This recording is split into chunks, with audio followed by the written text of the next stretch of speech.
Hello, everybody, and welcome to this month's edition of No Scrubs, brought to you by our good friends at JobVite, and of course, us here at Fistful of Talent. No Scrubs, we're here to talk to you about all things talent acquisition to make sure that you're doing everything in your power to not have any bad hires. So let's get to it. Our guest today is somebody who I am extremely excited to have as a guest.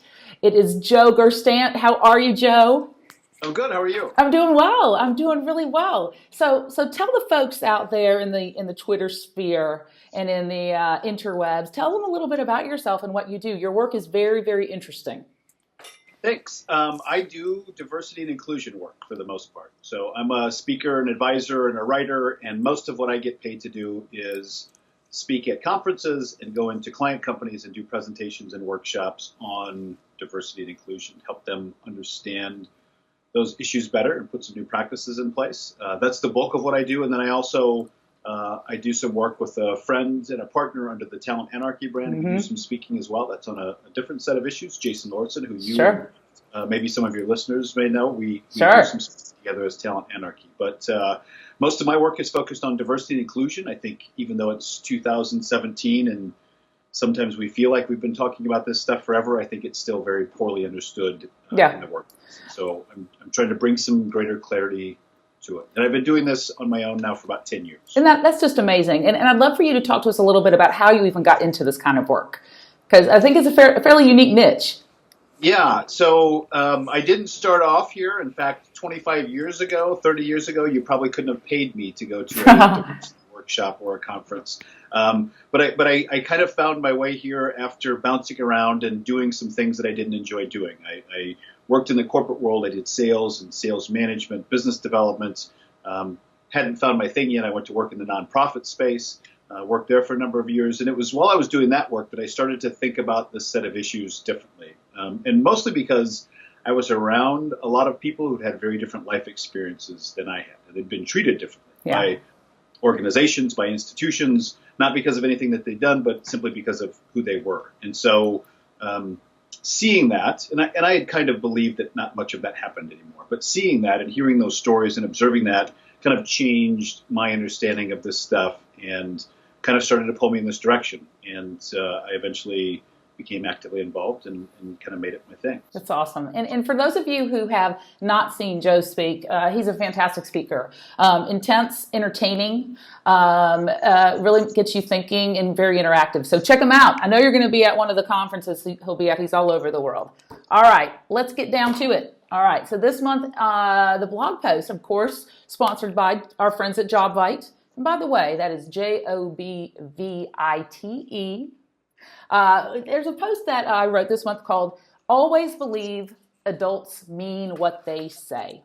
All right, so there's been a lot going on in the news, and okay, friends, we're not going to get political on here as much as we'd like to.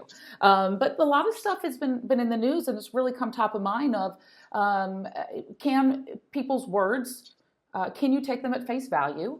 And I really was thinking about that, Joe, in this post. And I start reflecting on my life a little bit. About times, particularly where, and you'll see in the blog post, there were some certain times in your personal life, we all go through a crisis point, right? That's just how life is, a death in the family, a divorce. And a lot of the times when I have found there were things that were too hard to absorb, I would default to assigning intention to something somebody would say to me, particularly if it was probably not so good. And so I started thinking about that from the point of view of talent acquisition specialists or HR pros who are dealing with employee relations or hiring decisions. You get all of your information, typically, not all, but a lot of your information just from talking and then, of course, assuming. So look, one of the things that I said in the post, and I want to get to you because really we're here to hear you. What I got really great at throughout my life was particular in these moments of discerning why somebody said something to me. Like, okay, so this person just yelled at me in a restaurant. You know, the reason why is because they had a bad day at work. Right? To me, that's not such a bad thing. We all do it. But then I'd start flipping it into, particularly if it was a hard situation, into intent. So this person had a bad day at work, but certainly they didn't intend to take it out on me by doing X, Y, and Z. And that's, Joe, where I would get in trouble.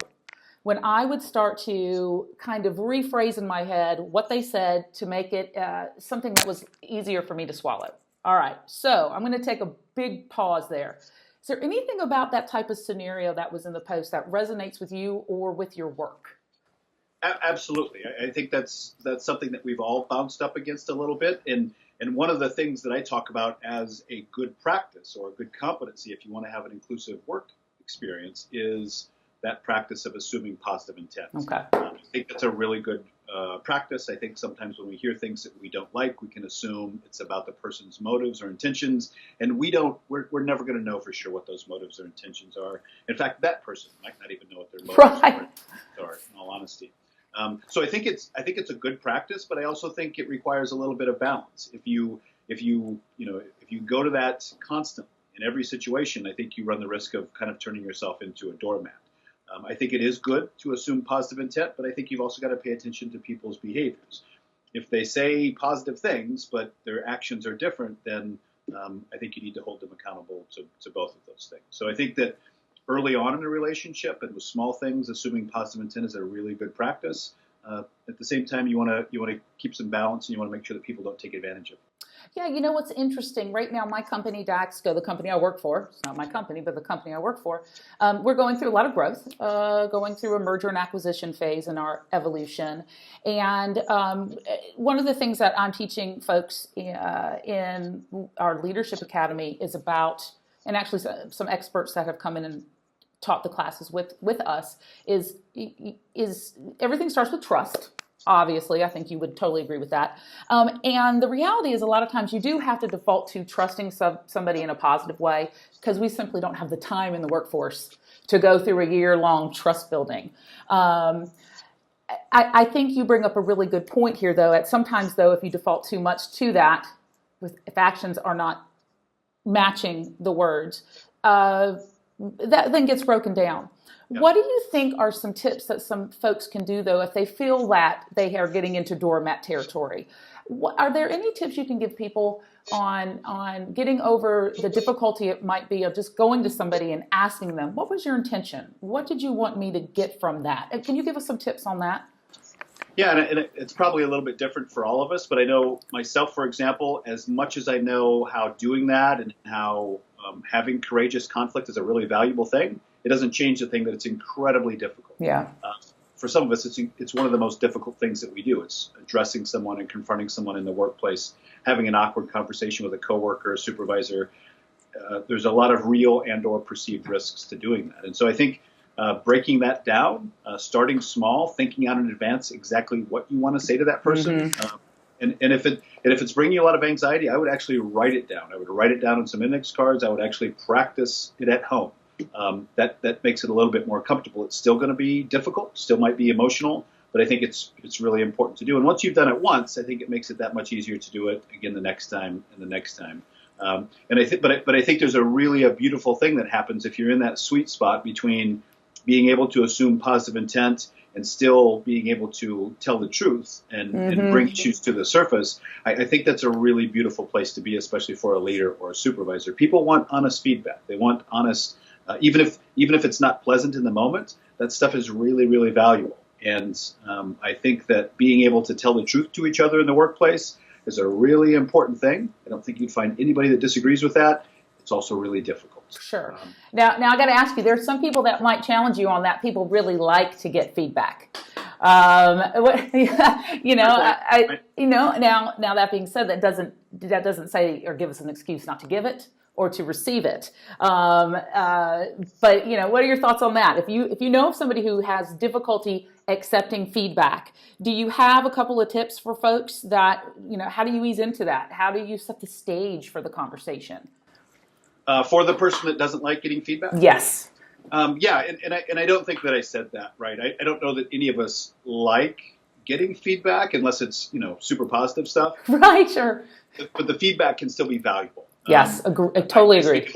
Conferences, I get these speaker eval forms. Right, sure. 100 wonderful comments, and then there's one negative comment, and if I had hair, I would pull it out for 2 days. It is an easier said than done thing. But I think, for folks that aren't good at receiving comment, and again, I'll put myself in that bucket also. As much as I know it's important, I'm not always good at doing it. I think being aware of the fact that you have a hard time with it is a good place to start. That awareness, I think, is helpful. Also focusing on the fact that it may be valuable information. And this is, I think these people also need to keep some balance in mind. Consider feedback, but just because someone said something, it doesn't mean it's the truth that you need to pay attention to. Sure. There may be other people that have different feedback on the same issue, the same interaction. So don't automatically dismiss it, but also don't accept it as scientific fact. Consider it for what it's worth, and maybe get some other feedback. I think if you get other feedback from other folks, you're gonna end up with more of a mix of things instead of one specifically negative or positive thing. I love that. I love that you have reminded us that somebody's opinion or perception is just that, but it's still valuable. And number two, if you really are intent as person receiving the feedback, if it's something that, even if it's hard to do, you are really trying to take seriously one way or the other, ask other people for some of the same type of feedback. What I would say is just don't ask your mother, because your mother won't tell you the truth. Your mother will say you're fabulous and that person was wrong. That person was wrong.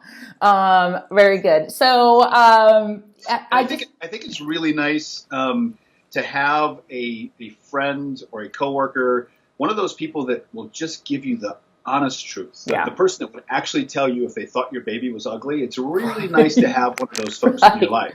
I've gotten some different feedback on this issue from different people. Will you tell me how you see it? Just a person that they're just going to tell you the truth. They're not going to filter it. They're not going to water it down. That's a nice person to have in your corner as well. That can help you sort through some of that information sometimes. Yes, and if you can have one or two people like that, you're a blessed person. So, Joe, I think we're out of time, but is there any other things you'd want to talk to the folks or let them know about this topic? Or more importantly, where are you going to be in the next several months so people can meet you or check you out? I know one of the HR conferences that I've got coming up is I'm trying to pull up my calendar real quick. I should have been prepared for this. That's okay. I'm speaking at, it's in Houston, the Gulf Coast HR Symposium. I think it's in May. That's one of the public HR conferences that I've got coming up in the near future that comes to mind. All right, very good. And do you mind sharing with the folks your Twitter handle? Absolutely. My Twitter handle is Joe Gerstandt. That's JoeGerstandt. All right, very good. Joe, thank you so much. You're a great friend. You're a smart guy. I appreciate your time today. And everybody check him out. This is Dawn with Fistful of Talent. And of course, you're watching No Scrubs, brought to you by Job Fight. See y'all later.